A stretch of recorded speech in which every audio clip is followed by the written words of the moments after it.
चार धाम सड़क परियोजना पर तेजी से काम हो रहा है। चारों धाम हाईवे से जुड़ रहे हैं।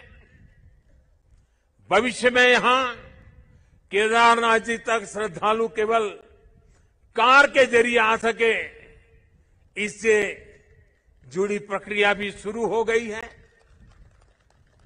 यहां पास में हो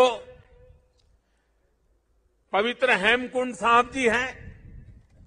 हेमकुंड साहब जी के दर्शन आसान हो, इसके लिए वहां भी रोपवे बनाने की दिशा में तैयारियां चल रही हैं।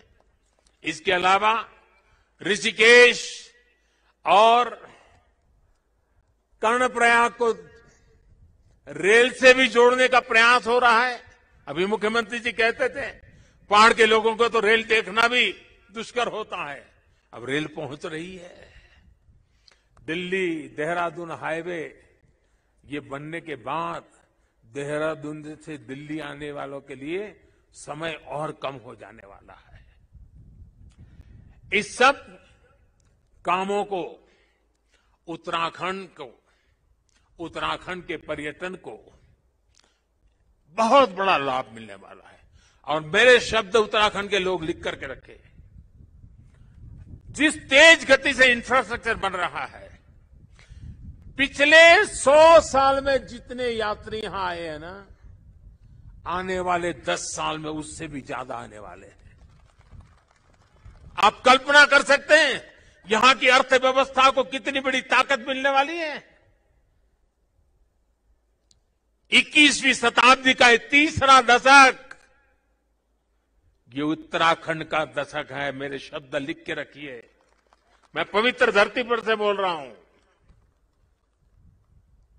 हाल के दिनों में हमने सभी ने देखा है कि किस किस तरह चार धाम यात्रा आने वाले श्रद्धालुओं की संख्या लगातार रिकॉर्ड तोड़ रही है। और ये कोविड न होता तो न जाने ये संख्या कहां से कहां पहुंच गई होती। उत्तराखंड में मुझे ये भी बहुत खुशी हो रही है, खासकर मेरी माताएं बहनें। और पहाड़ में तो माताओं बहनों की ताकत का एक अलग ही सामर्थ्य होता है। जिस प्रकार से उत्तराखंड के छोटे छोटे स्थानों पर प्रकृति की गोद में होम स्टे का नेटवर्क बन रहा है, सैकड़ों होम स्टे बन रहे हैं। माताएं बहनें और लोग भी जो यात्री आते हैं वे भी होम स्टे को पसंद करने लगे हैं। रोजगार भी मिलने वाला है, स्वाभिमान से जीने का अवसर भी मिलने वाला है। यहां की सरकार जिस तरह विकास के कार्यों में जुटी है, इसका और एक लाभ हुआ है। यहां वरना तो हम हमेशा सुनते थे पहाड़ का पानी और पहाड़ की जवानी कभी पहाड़ के काम आती नहीं। मैंने इस बात को बदला है।